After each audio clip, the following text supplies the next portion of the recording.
intro. Welcome, folks, to the 50th episode of The Shortlist. I'm Johnny Campbell, your host for the show, CEO and co-founder of Social Talent, the learning platform for hiring teams and growth organizations. It's a pleasure to have you here for the first time, the 50th time, the 25th time, the second time, whatever number it is, you're very welcome. The Shortlist is, of course, as you hopefully know by now, a weekly show. We broadcast live on LinkedIn and YouTube, and hopefully today we'll have some live contributions from our listeners and viewers. But we also are a podcast that is available most Wednesday evenings, depending on where you are in the world, right? I'm not going to assume, but let's say by Thursday morning, it's typically available in Apple, Spotify, or wherever you find your podcasts. If you want to know more about the show, please do check out our website. You can check out our link at socialtalent.com/the shortlist, where you'll find our list, our back catalog of shows and our future shows coming up there as well, and find out a little bit more about how you could perhaps get involved in the show as well.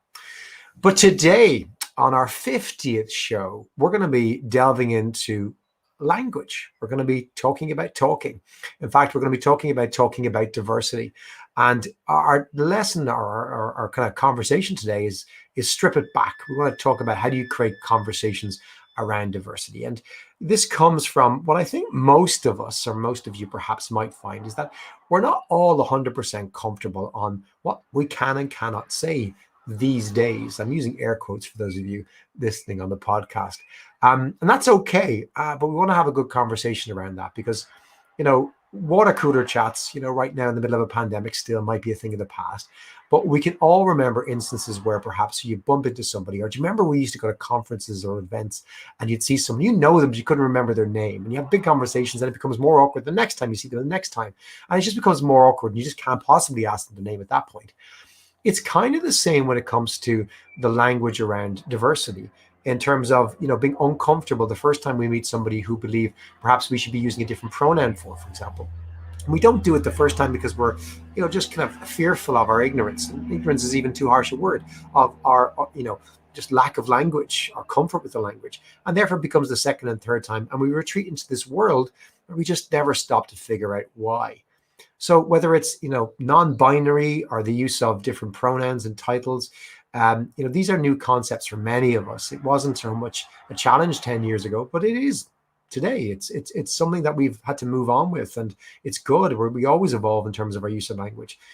So we thought it was really appropriate today on our 50th show as well to bring back a guest I really loved having on last year, and that's Salma El-Wardany. And Salma has been a good friend over the last years. She's a broadcaster in her own right with a much bigger audience than myself or this show. And she's also someone I think, you'll also find, if you haven't heard Salma speak before, just unbelievably passionate about this topic, but much more importantly for today, knowledgeable about this topic. And she's covered these issues. She's going to introduce herself in a second, but she's the founder of Digitally Human. She comes from a recruiting and talent acquisition background herself, so very familiar with many of the themes we discuss here on the show.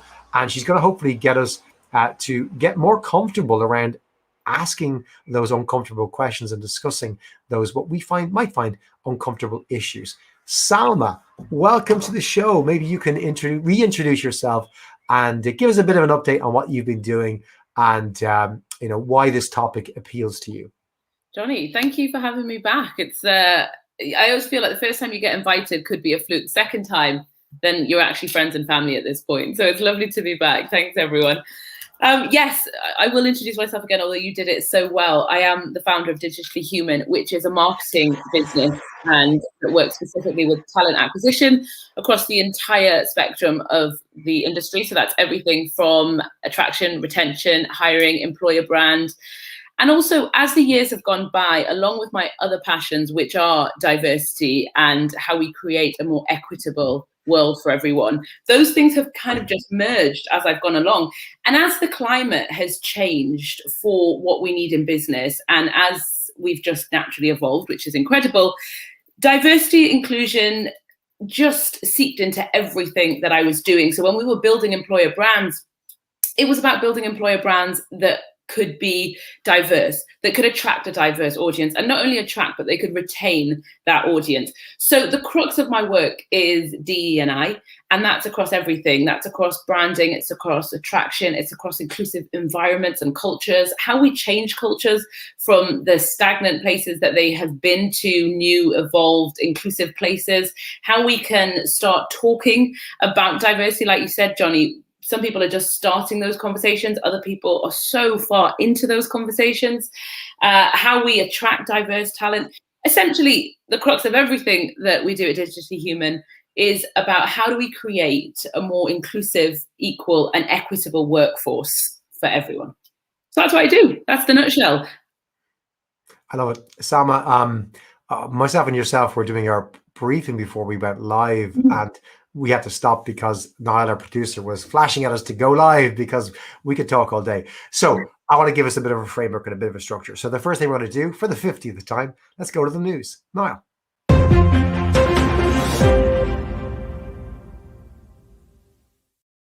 So Salma, the news article I want to start off with comes from Fast Company, and it was published a couple of weeks ago, 27th of April to be precise. And it's entitled, "Guys is not gender neutral.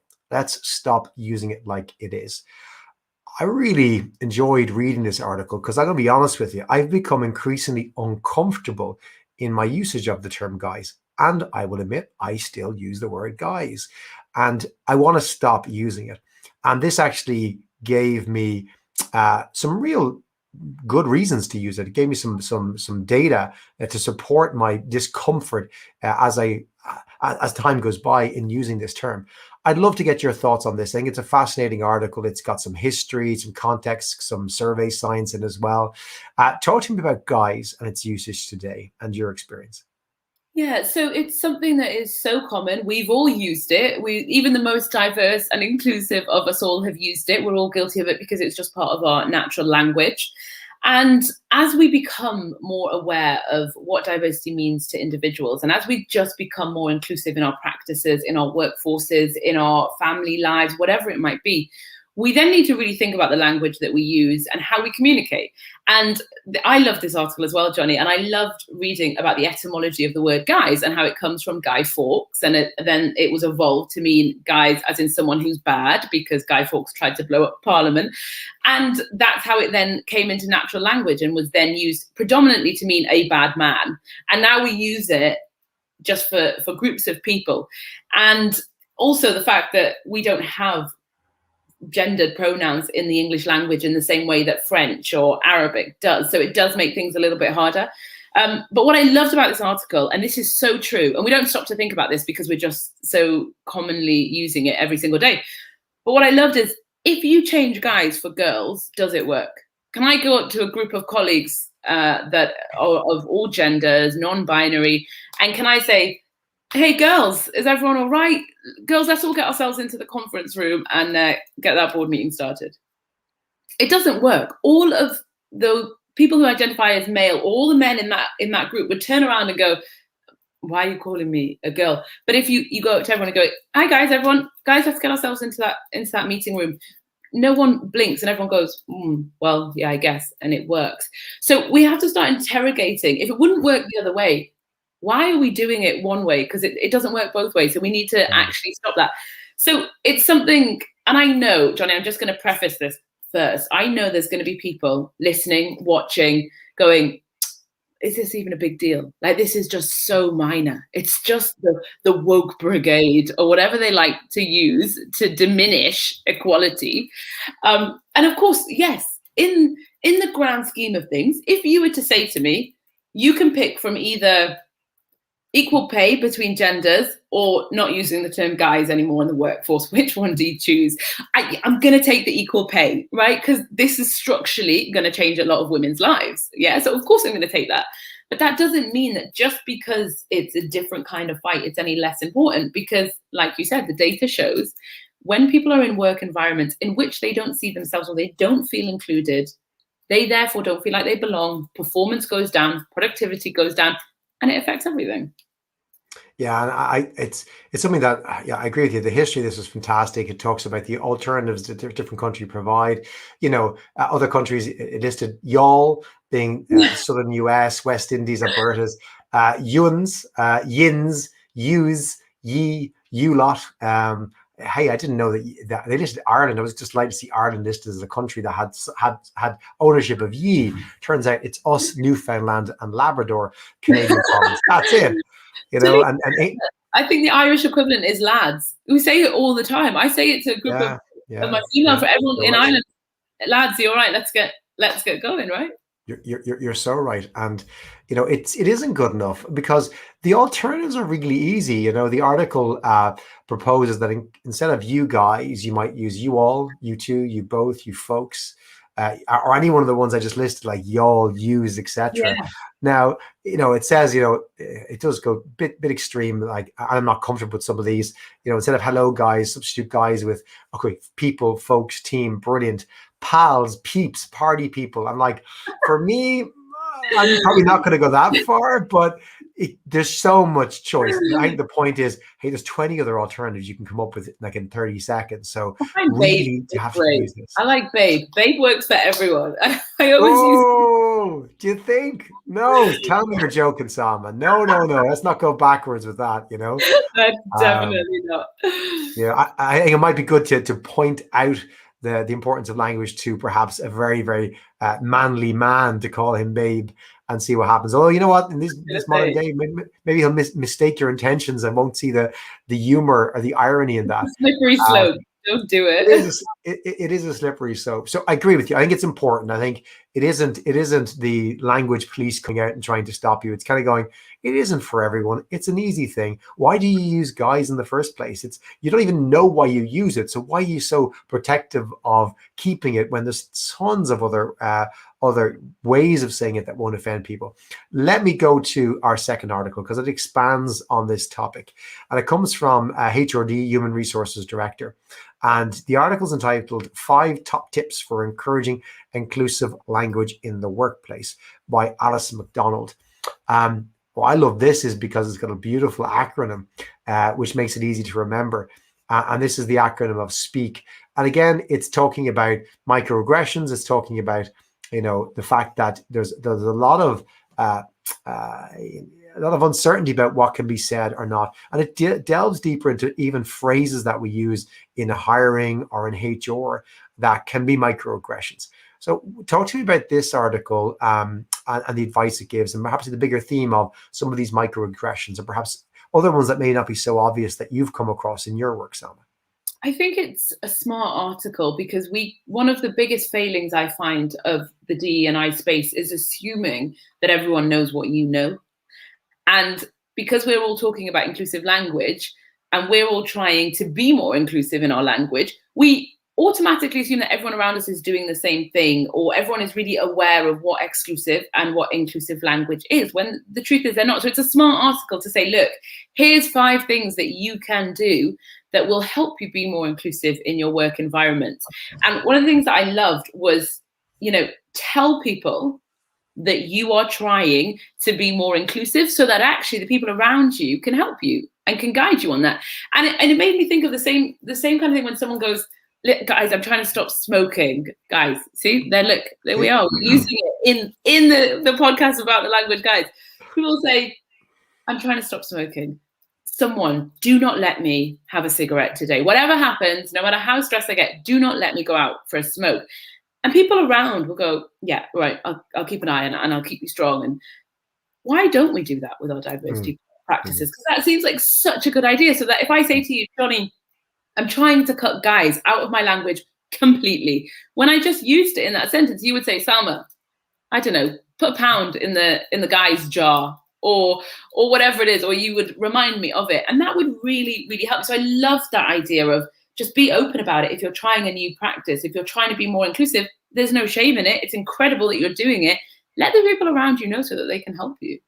We had it just before we broadcast. One of our producers, one of my colleagues, had said, okay, guys, to exit, this is a woman speaking to us. And I had to point out, did you not read the notes? I think that's really important, Salma, to go, listen, we're not standing here bashing you over the head with the, as the diversity police. It's kind of going, listen, we all are trying to, do something that's right. It's about progression. And it's about, first of all, recognizing that these things should change. And it's not hard for us to change. But also, we're not there yet. We're not perfect. And that's okay. Hold yourself accountable, perhaps, to somebody else. You will beat it out of yourself over time. But there's other good things. I think that's so important. That first point of the speak, SPEAK, to say something if you hear something not inclusive. The second one really appealed to me because I've been very deliberately trying to do this, which is people first principle. So, for example, say a person with a disability rather than saying a disabled person. And a couple of years ago, when someone else said this to me, it really hit me that a lot of the language you use really stigmatizes, and the way that you structure a sentence, it's defining the person by the thing, as opposed to they're the person first who happens to have this other thing, or whatever it might be. I think that's really important, and I don't see enough of that particular one, that second one, people first principle. Do you still do that yourself? Do you find yourself getting better at correcting that as well? Yeah, and I think it's easier when you're writing something or you're writing emails or documents. It's always easier to correct it then because you do a natural edit. It's harder when you're just having casual conversations. And in the same vein as you, Johnny, I've really been trying to do, I've been having a lot of conversations recently with people from that community who have a range of different disabilities and engaging with them about, well, look at what makes you feel good when we talk about this subject. How would you like me to refer to you? Because I know that it's not a subject area that I've delved into lots and that I've been super aware of. And so I'm really consciously, like you, trying to change those terminologies. And it's encouraging when you see other companies and you see other people doing it, because then, and it's not the norm, it's not common practice right now. But when you do see it, it really gives you a sense of those people and their efforts and where they stand on their diversity efforts and their inclusion efforts. And that I think is really important. And it's also, and I always think this, when you're putting together strategies for DE&I or you're talking about inclusion, a people first approach is the way on everything, in your language when you're talking about people, in how you center people and their problems, in how you put people first in your strategies and your cultures. People first is always the way we should be approaching things. And as we're all sitting in the talent space where people are the commodity and the thing that we trade on and that we know best, it seems completely natural that we would be the people leading that people first strategy. 100%. That's funny. I'd love to, by the way, anyone listening live, watching live, I'd love to hear what your perhaps pet peeves are, or phrases you've noticed that your colleagues use that you're trying to deliberately fix yourself or call others out on, or just they annoy you because perhaps they represent you and you don't want them to represent you. But this people first thing, even down to, someone who's blind or deaf, it's kind of saying, it's a person with a visual impairment or a person with an auditory issue or a problem. Not defining them by the thing that you think they are, the blind person, the deaf person, it's, the autistic person. It's not. You are a person first. And then you happen to also have this other thing.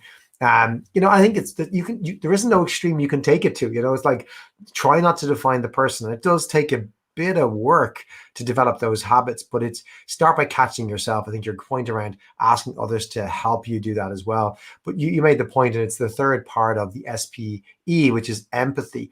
We all make mistakes. Be human. This isn't about trying to be 100% correct all the time. It's about the willingness to make an effort to change and being empathetic to others, to go, it's hard. It's hard based on perhaps your generation, where you grew up, the people you surround yourself with, your experience in this, your exposure to this. We're not all at the same level. Before we went on air, we talked about this, how sometimes it can be frustrating. I know you shared, if you don't mind me saying, Salma, how you've worked for so much in this space and you spend so much of your time in this space. It's often frustrating for you to see others who don't come armed with the exact same information and knowledge as you. But we all have to have empathy to go, hang on a second. They're just in a different place in their journey. That's okay. I was there once too. Exactly, because actually, what's the alternative? If anyone has a better alternative, I'm all ears.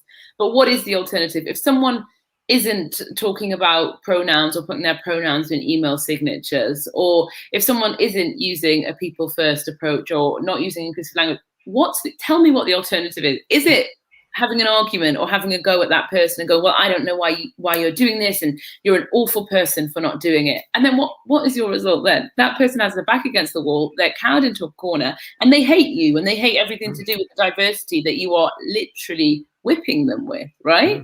And like you said, it's about banging people on the head.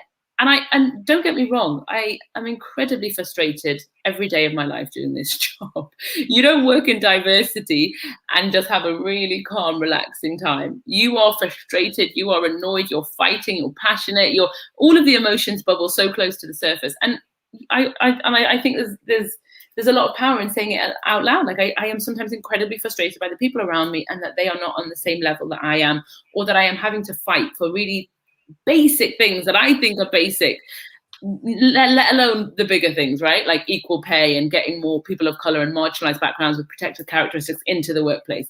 But before I say anything that I will regret, I always catch myself and say, Salma, what's the alternative?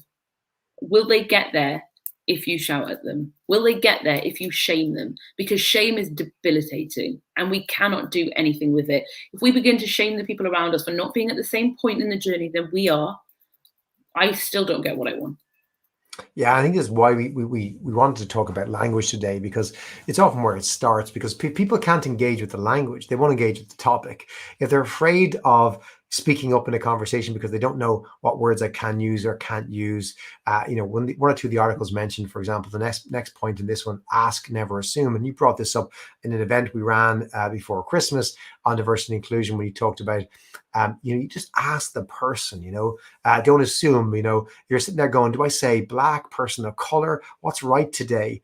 And your response, was fantastic. You're like, just ask the person, because there isn't a rule for everybody. This is also something you got to get comfortable with, that there isn't, well, in this country you say this, like, it depends on the person, doesn't it? Absolutely. And we all have personal preferences. Some people want to be referred to as POC, which is people of color. Some people who are black don't want to be referred to as POC. They want to be identified as a black individual, as a black person. And then when you're talking about gender identities, or you're talking about people from different sexual orientations, every person who's gay doesn't identify as gay, and every lesbian isn't lesbian. Some are queer. So, everyone has a personal preference, and we just cannot assume that everyone wants the same title. And there is no shame or blame or harm in asking the question. And again, this is another trick of where we're at with diversity right now, is that we've all somehow fallen into the belief that to ask is to be uneducated, and to ask is to be rude. And I don't know if it's something about our generation, or when we were kids and our parents or grandparents was, don't ask that. You don't ask someone that, it's rude. Actually, no, you can ask. You can turn around to someone and say, how would you like to be identified as? What pronouns do you use? How would you like me to talk about you when I'm talking about race? What do you identify as? We can just ask it. It's not rude. It's not unprofessional. It's the best thing any of us could do. It's pretty, in the interest of sharing, Niall Houston, our producer, just shared on LinkedIn, he finds it strange when he's referred to as a diabetic. What's acceptable seems to oddly vary depending on the condition. Again, it's, everyone might think, well, what's wrong? This person's a diabetic. My sister has a son with diabetes as well. But it's, again, you don't want to be defined by the disease. You are you first, and you happen to have this disease, or you happen to have this impairment, if it's visual impairment or whatever it might be.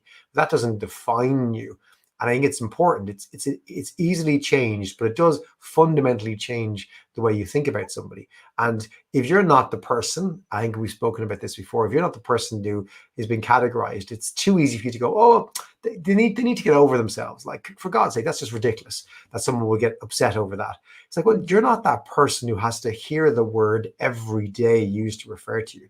And to the point around microaggressions, it builds. If it was once ever, no problem. But when it's every day, and all of a sudden that's all you see yourself as, defined by this thing that people keep calling you, that's a real challenge, And that's kind of brings me to the last point of the SPAAK acronym in this article. We'll move on, which is know the space, which is take an active interest in it, I think, which is really good. Where do you recommend people should look to or follow or listen to try and know the space to keep up to date? What are some of the good sources you use, Salma? There's 1,001, and I always say pick your medium that you're most comfortable with, because I could recommend 20 books about diversity, about different sexual orientations, about race, and if you're not someone who reads that much and you read 2 books a year, there is no point in me recommending you all of these books to read. So I would say the first thing that you have to do is figure out your most comfortable medium that is the best for you, because don't make this harder than it has to be for yourself. Make it as easy as possible for yourself.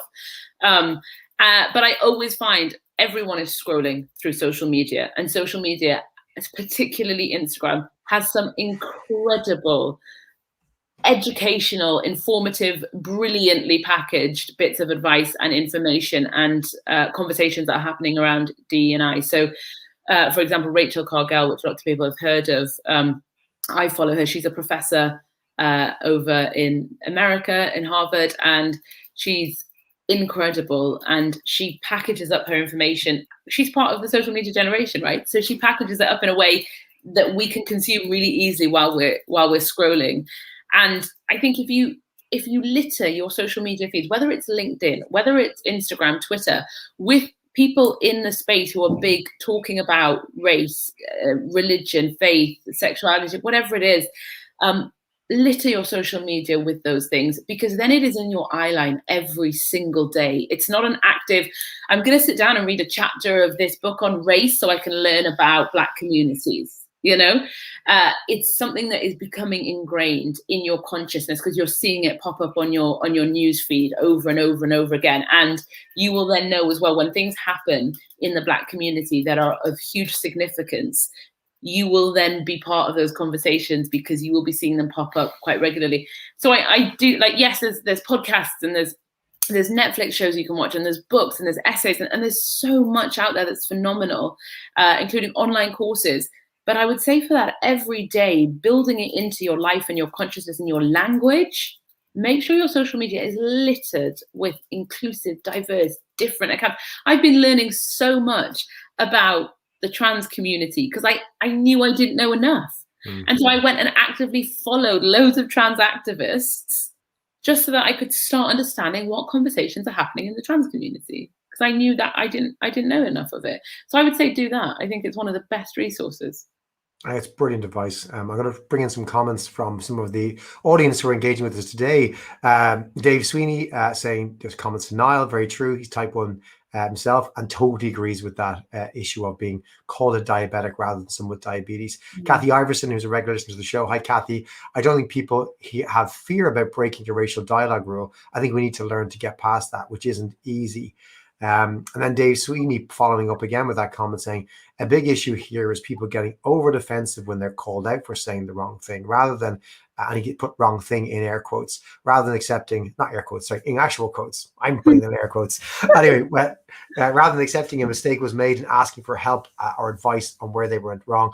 I think, Dave, you've hit a really good point there, because I think if your attitude is to be just genuinely interested, you know, somebody says identify as whatever the next word out of their mouth is, to go, that's really interesting. Tell me more about that. Just to engage in a dialogue. If you have that attitude, you won't be defensive. You know, you're there as a learner, this growth mindset attitude versus being, feeling like, you got it wrong and being called out. And don't get me wrong, some people will call you out in a way that is trying to berate you. It happens, right? Unfortunately. But it's how you react to that. Don't react to their perhaps negative reaction.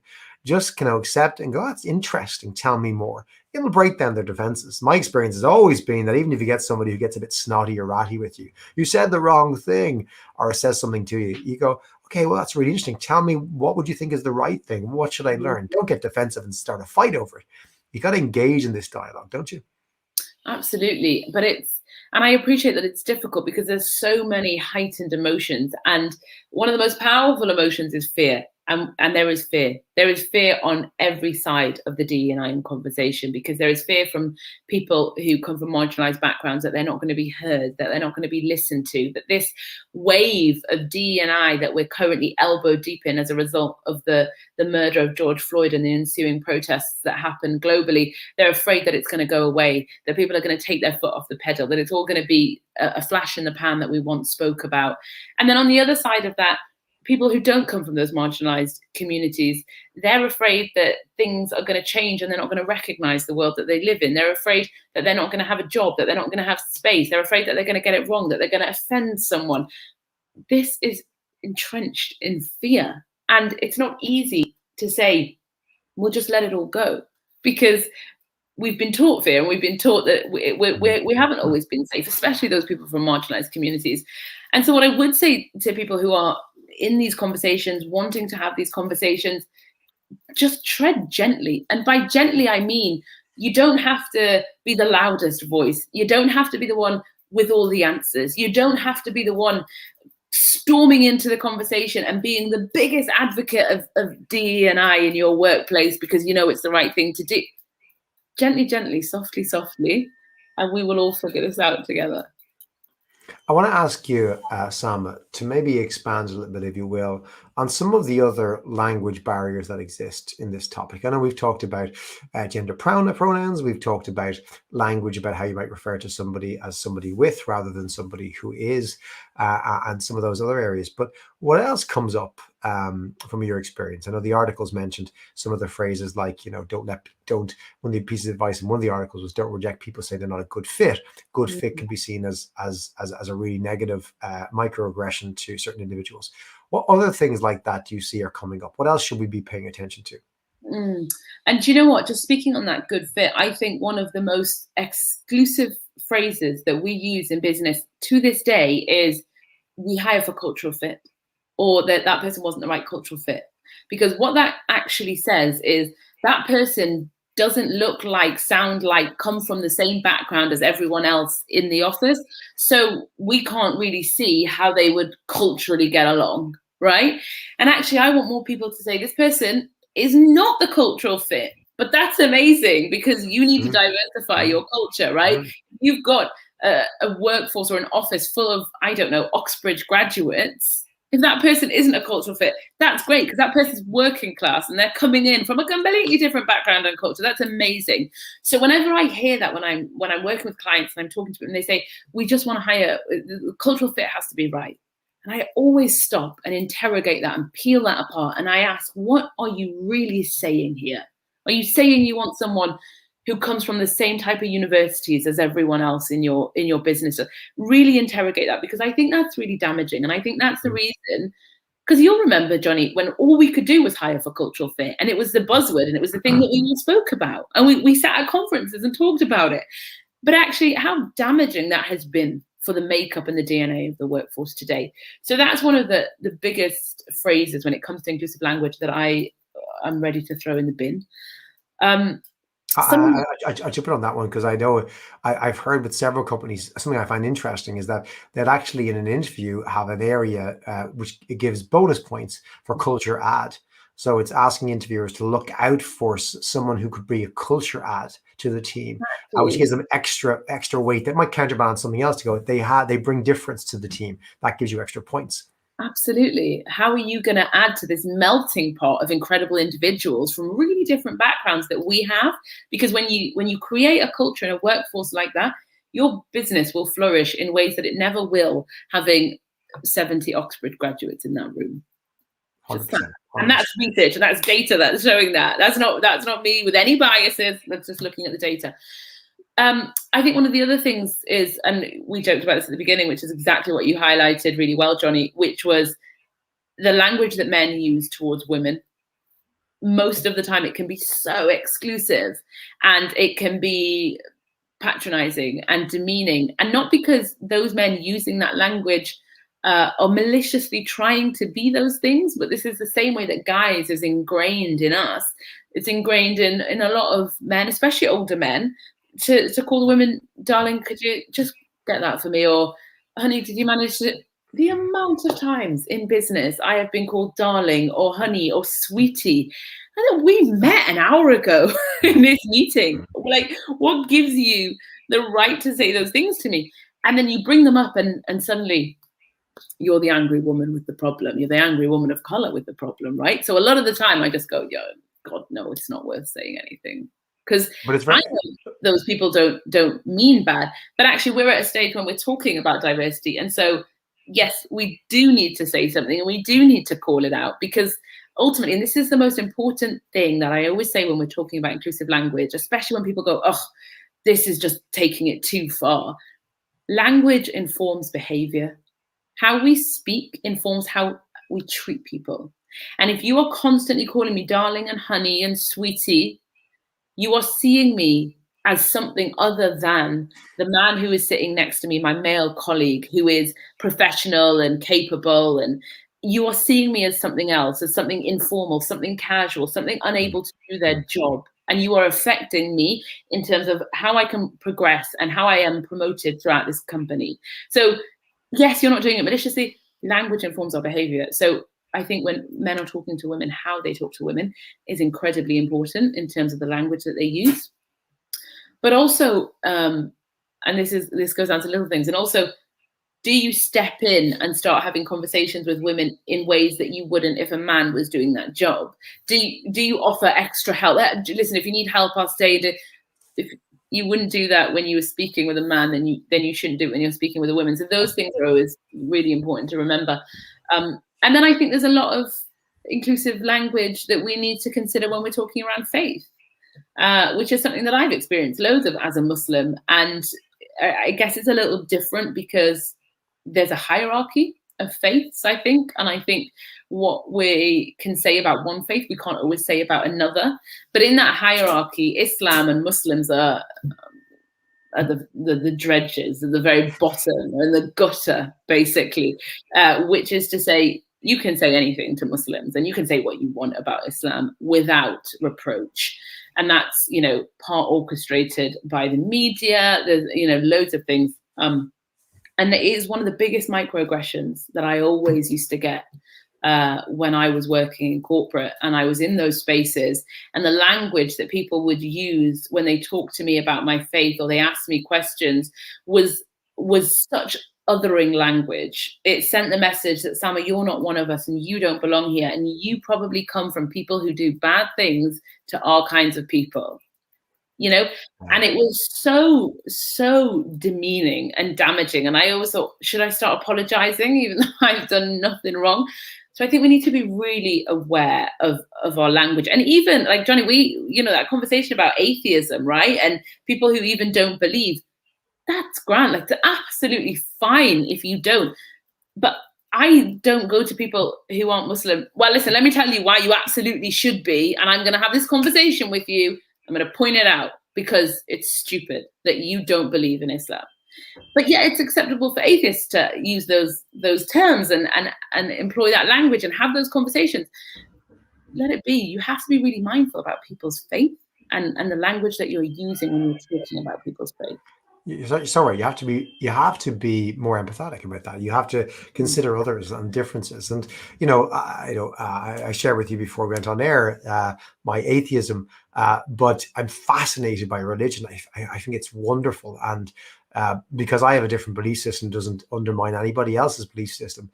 But I do find it fascinating, and I do get embarrassed by other more prominent atheists like Richard Dawkins, who I find his research fantastic, but I do not identify myself as in the same group as him. He is not representative of how I want the world to see people with that label, whatsoever. But it is really important. We're all different. And you're right about the piece about religions, and that there is an order, right? There's an order of diversity issues that are acceptable to kind of be okay about. And then there's ones like in Ireland, we only talked about this in our all hands on Monday in the company. In Ireland, whilst you might meet people who are really big into diversity, equity, and inclusion, then in Ireland they'll talk about the traveling community, and they'll think it's perfectly okay to denigrate the traveling community in Ireland because that's the exception to all this stuff about being equal. There's them. and it's kind of like, whoa, can you hear yourself? I've heard some people who are so passionate about women issues, about issues with different ethnicities, and then they'll go and they'll have something, they go, yeah, but those people I don't like. And you're kind of going, you can't. It's equity. You don't get to choose different groups over others. Like, you have to be equitable. But our language, I want to bring it back to language. I read a very interesting piece last night that referred to the roots of the phrase sexual harassment. You're talking about babe and those words in the workplace. And we have people like Evie Srinivasaraju. Good to have you on the show again, saying he's glad that we were discussing about this. He absolutely hated words like baby and babe. I didn't realize that the term sexual harassment was coined in 1975 by an academic in the US. And before that, there wasn't a phrase for women to use in the workplace. And it was largely women, 99% women in the workplace who needed a phrase to capture this thing that went on, because it was just assumed you should just shut up and want to move on in your career, just get on with these things. Even in the same article, they referenced an article that appeared in Cosmopolitan magazine by the editor, which talked about how women need to be, do the right thing by the men in their workplace and stuff. And it's like, wow, this is the 1960s. This is insane. Yeah. It's within the generation of a lot of people who are still in the workplace today. But that when that phrase was coined, it gave something that, people could say, I am basically feeling this in the workplace. And it gave a label which then could be criminalized and people could be called to account for. And it just hit me, the power of giving something a name. I know we're talking about words used, is amazing. Language is powerful. Language can give an identity to something that's bad, that you can then say, that's the thing that's happening here that is wrong, that we need to fix. Whereas in the absence of having the language around it, it's just it's nothing, because it doesn't have that concept. So, there's other sides to where language can be just so powerful and so important. And I used to live in the Caribbean for a few years. We've talked about this, but I used to be a bit of a pernickety person around language, in that a lot of in the Caribbean, there's a lot of different dialects that essentially use English in different ways. And to me, mispronounce words, incomplete sentences, I would have considered poor spellings. And so in my mind, I would see people who don't speak the Queen's English as being lesser because they don't speak it well. And over my years, I've come to realize language is about communication, not a bunch of who owns the rules of what sentence. Oxford and Cambridge Dictionary? It's madness. If I can speak to you and you can understand me, I should just end it there. And, we can get obsessed with punctuation, the right use of a word. And I get you could teach people these things. But when you have multiple cultures working together and you come from a background where you could have an enormous, amazing IQ and be highly educated, that's using that just as one metric of intelligence. But you perhaps have a dialect that's different to somebody else. You still have this issue where people will think less of you because your dialect suggests you don't have the same, I am air quoting, command of the English language. Mm-hmm. But that in itself is a way that we use to patronize people who don't have English as a first language, who come from different ethnic backgrounds as well. And it's how language can be used by the oppressor to beat down others without them thinking about it. Without, because you just think, well, that person's made an error in the way that they formed a sentence. It's not an error if you understood them. Yeah, and you're so bang on about the power of language. It has such enormous power. So when we use words, they affect people and they hold a certain power over other people. But who are we to stand there and say, well, you haven't used that right word, so you are less than, or you're not enough. And the most amazing thing about language that I adore, whenever we talk about language, the brilliant thing about it is that it is a living, breathing, moving thing. It is not stagnant. It evolves with us. Back in the day when Jane Austen was writing, and Jane Austen published Pride and Prejudice, and it was entered into the literary canon, and we all laud it as this incredibly great work of English literature, and that for us is greatness. I tell you now, if someone wrote a book in the style of Jane Austen's language and sent it to publication, it would not get published. It wouldn't get past the desk of the assistant to the publisher, right? It wouldn't, because we no longer consider that. as how we communicate, or the most effective way we communicate. And we no longer consider that as good writing or good language. It was great in its time. And that's the beauty of it. We're changing this. We're altering it. We're modifying it so that it works for all of us. And as we come together in our cultures, and as our workforce diversifies, and we have this melting pot in our offices and in our businesses, we get to tweak the language. We, as individuals, get to go, actually, that term doesn't work. It doesn't work when I say guys to everyone. So let's get rid of it. Let's take it out of our language here. That's the beauty of it. Like, we shouldn't see this as oh God, it's another thing that I can't say. Look, we could all sit around and say, everyone, what is the collective word we want to use when referring to a group of us here in this office? And we could all decide whatever word we like. And everyone could be like, this is amazing. We are inventing and creating and altering the language as we live and breathe. And this is, I think, the biggest point to make. Language is constantly alive. It evolves. It is created by us, by social norms, by what's acceptable. It's constantly moving. We have moved on from the world of Jane Austen to the world of Salma El-Wardany. I'd love to see Jane Austen's Instagram if she had it. I think probably wouldn't be that interesting. And I mean, maybe it would, you know. I think you got to look at these things as an evolution, and you got to look at how they move on. And it's time for a rewrite. Salma, we're at time. I can't believe we hit time already. We're at that wonderful time on our 50th episode where I get to ask you for your one piece of advice. And you've already given a piece of advice last time you were on. Just to recap for everybody, you told our listeners, and you were particularly addressing women, whatever you're asking for, add 20%. So I'm going to see what you have to follow that, because it was great advice, really, really great advice, and hopefully was listened to. And if it wasn't, listened to again by those who are listening today. So for the second time, for 2021, what advice can you leave our listeners and our viewers today? For 2021, a very specific year in our diversity conversations, my advice is this. Every time you are speaking, whether you're in a meeting, a classroom, a lecture hall, work, whatever, every time you're speaking, look around to see who isn't talking, who isn't speaking with you, who's excluded from that conversation. And it might be you're in a meeting and it's male dominated and you're speaking and there's only 3 women, and you look around and you realize you're the one speaking, and you realize the 3 women haven't really said that much. Then stop and invite those people to speak. If you're in a room and you're having a meeting and you're speaking and you realize that you're a white person speaking, look around for the people who are of color, get them into the conversation. If you are someone who doesn't come from the LGBTQ plus community, are you inviting someone from that community to speak? Every time you're speaking, look at who isn't and invite those people to the table. Salma, wise words. Thanks so much for joining us again. I know you have this is a late show for you. I know you have a 5 a.m. start for your radio show at the weekends. And listen, it's such a pleasure to have you. Always a fantastic voice. Keep fighting the good fight and doing amazing work, Salma. And I hope we get to have you on again for the 3rd time, maybe later this year or early next year. Absolutely. I'm game whenever you are. And it's always an honor to be fighting alongside you all. So thank you for having me. Salma, thanks so much, and thank you all for listening and watching today's show. Quick reminder, we have Social Talent Live happening next week. So that is Thursday, let me just check my dates. Thursday, the 20th of May, just in case this is a recording you're listening back to.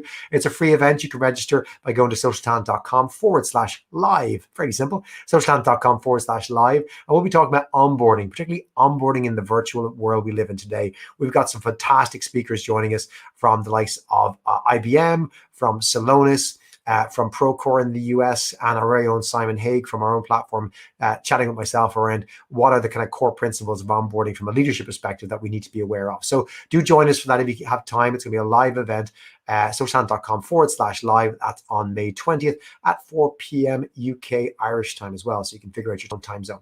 But we'll be back on the shortlist next week for show 51. And we're going to be talking about TA transformation in a remote world, from traditional to progressive. And we'll be joined by a good friend of mine, Michelle Guy-Berger. And Michelle is the global head of TA and employer branding at ICRC, who are ICRC, the International Committee of the Red Cross. And Michelle has a fascinating job. He leads a team of recruiters who have to basically go find doctors, logistics people, surgeons, all sorts of folks from all over the world to basically give up their probably great paying job right now and go typically to a war-torn country and basically work on behalf of the ICRC. And they have to find people who have certain language skills, have cultural backgrounds that are acceptable in the war zones that they're potentially going into. Their team is amazing, and he's got fantastic stories of transformation in a remote world that they've learned in ICRC, being a really global organization hiring global people. It's a fascinating story. He's a fascinating guest and a world-renowned speaker in the area of TA as well. That's going to be on Wednesday, 19th of May at 4 p.m. UK Irish time as well. It's 11 a.m. on the East Coast of the US and 8 a.m. on the West Coast of the US. So please do join us either next Wednesday or Thursday live. Let's make one of them or both of them. Or if not, do check out the podcast as always on Spotify and Apple. Really hope you've enjoyed the show. Hope you are more comfortable on the language. And don't forget, no more guys, bit more folks, bit more ye. Watch your language, but don't be afraid to ask for help. We'll see you next week.